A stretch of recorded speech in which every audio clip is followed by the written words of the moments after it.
The rain started. And so did everything else. I've worked in hospitals' morgue for over a decade, witnessing life's final moments frozen in time. Every day, I encountered death, observing the fragile transition from the living to the deceased. But little did I know, the most horrifying experience of my career was yet to come.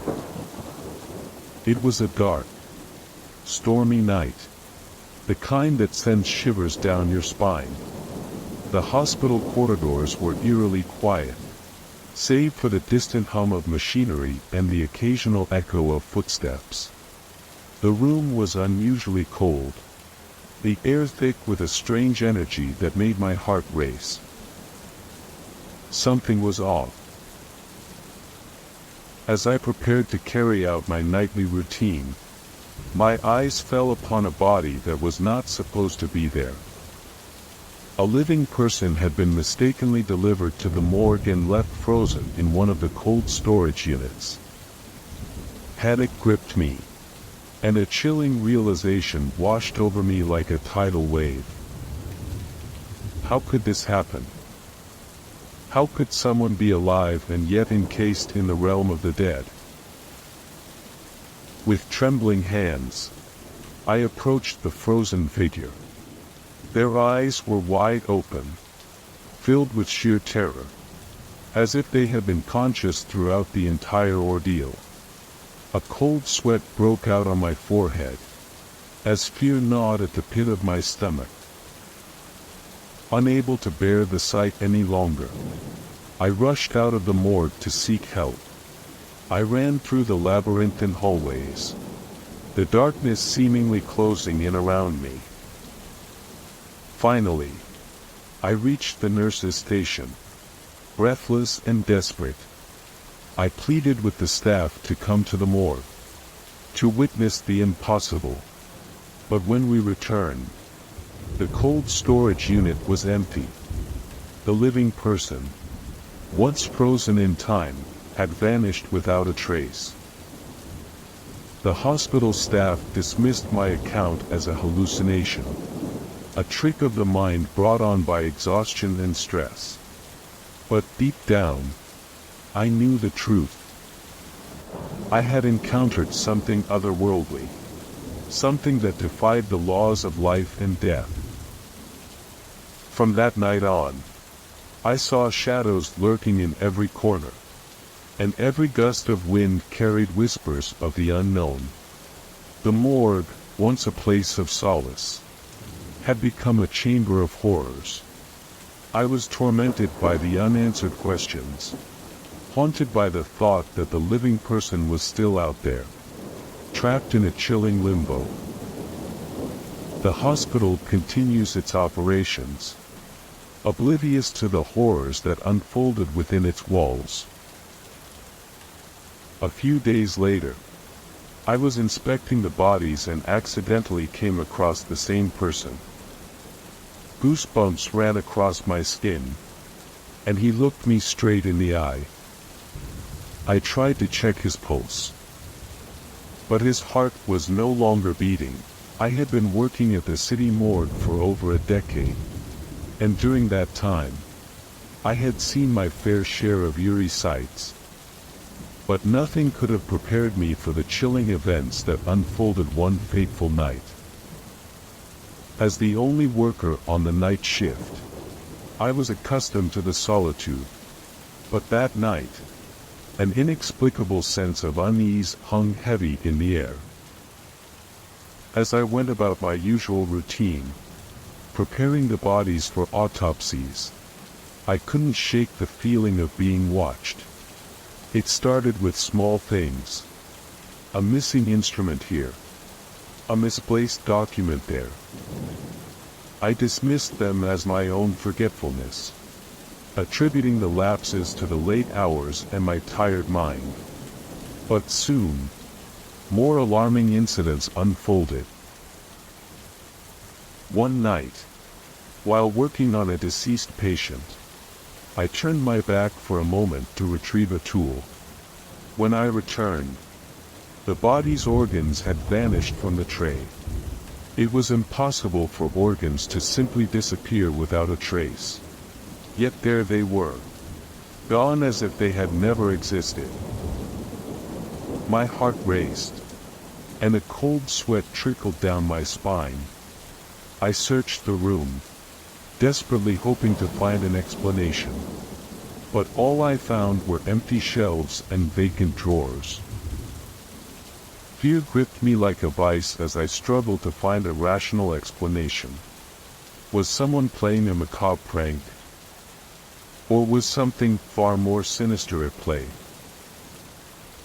Determined to uncover the truth, I began conducting my own investigation. I meticulously reviewed the security footage, searching for any signs of unusual activity. But to my dismay, the cameras had captured nothing out of the ordinary. It was as if the organs were disappearing by some unseen force, defying all logical explanation. Night after night, the inexplicable continued. More organs vanished, leaving behind an eerie trail of unanswered questions. Finally, on the eve of my breaking point, I decided to take matters into my own hands.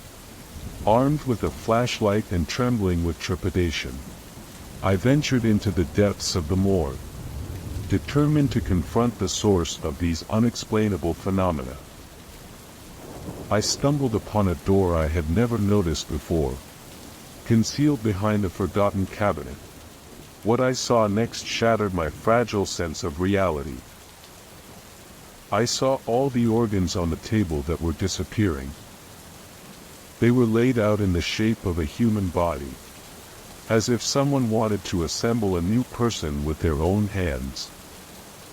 I immediately ran out of that room and closed the door. But after the police arrived, they didn't find anything in the room. I still don't know what it was or who did it, but the fear that it could happen again lives in my head forever. Story 2. New York. February. Night. I was standing on the Grand Central Terminal platform when a snowstorm closed me off from the outside world. My name is Marcus, and at 24, I believed I had my life figured out. Night shifts protecting the Pet One office complex, a 3:15 a.m. train to my Queens studio, a snooze till midday, and so on. Not ideal, but it was preferable to working odd jobs. However, something went wrong that night. The Pet One building was unoccupied as usual. A 30-story monster of glass and steel, where only the cleaners and I remained after 5 o'clock. I recognized every creak in the floor and every flicker of a defective light. But today was different. The ventilation system buzzed, as if someone was attempting to breathe through congested lungs. The air was thick and tasted coppery, like if someone had bitten off a battery. When I opened the windows, they misted up again, like if the building was breathing on me. By 3 a.m. the snow had grown so terrible that I could hardly find the metro exit. When I arrived, the sole notification on the screen read, "All flights have been cancelled due to weather conditions." I'm trapped. The platform was vacant. The lamps flickered, like if they were ill. Water trickled somewhere, and every drop reverberated like clockwork in a deserted metropolis. Then I heard a whistle. Out of nowhere, distant, piercing, as if from the previous century.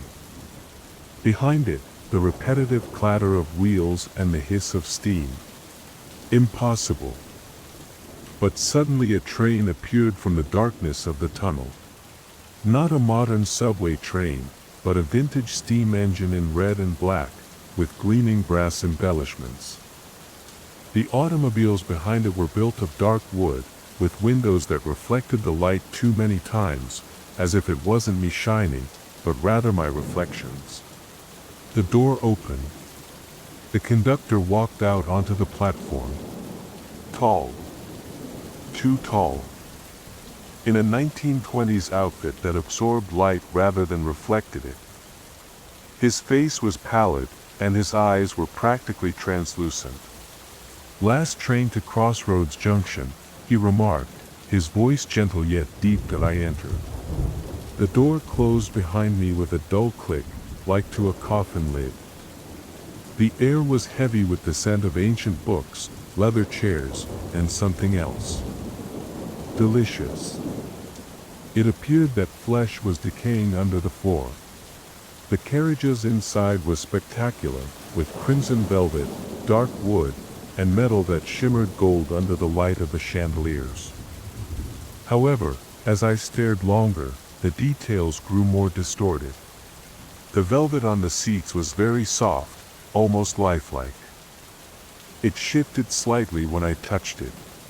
The wood on the walls bore veins that resembled veins. The bulbs in the lamps pulsed like hearts. Passengers. They sat unmoving, a man wearing a 1920s suit with a top hat and a cane on his lap. His hands were glassy, like if cut from ice. A woman wearing a 1950s outfit with red lipstick and pearls. Her eyes did not blink. They were excessively glossy, like if saturated in oil. A guy wearing 90s pants and headphones around his neck. His fingertips scratched the seat but did not leave any imprints. Neither of them was breathing. I felt a huge jolt. The train was going. Outside the window, the black passage had suddenly opened. In its place, caverns. Not natural. Carved. Bas-reliefs adorned the walls, depicting thousands of twisted faces uttering the famous cry. Their mouths were apertures through which black liquid flowed. The ceiling gleamed. Mushrooms. Blue, purple, poisonous yellow. They surged like they were alive. Their light reflected in the windows, and I noticed my own reflection, but not one. I have many of faces. One was older. Another had no eyes. The third had a grin that I did not have. I turned aside. The first infringement was, "Don't look out the windows." But I'd already looked. They had noticed. The passengers turned their heads. Not all of them. First, consider the woman in the 1950s outfit. Then came the man with the top hat. Then there's the guy with headphones. Their gaze eventually shifted to mine. In unison. "You weren't supposed to see this," the woman explained. Her speech seemed overly sweet, like honey mixed with vinegar. I squirmed in my seat. Rule 1, do not leave your allotted seat. But was this my seat? The second infringement occurred when the person wearing headphones handed me a bottle of water.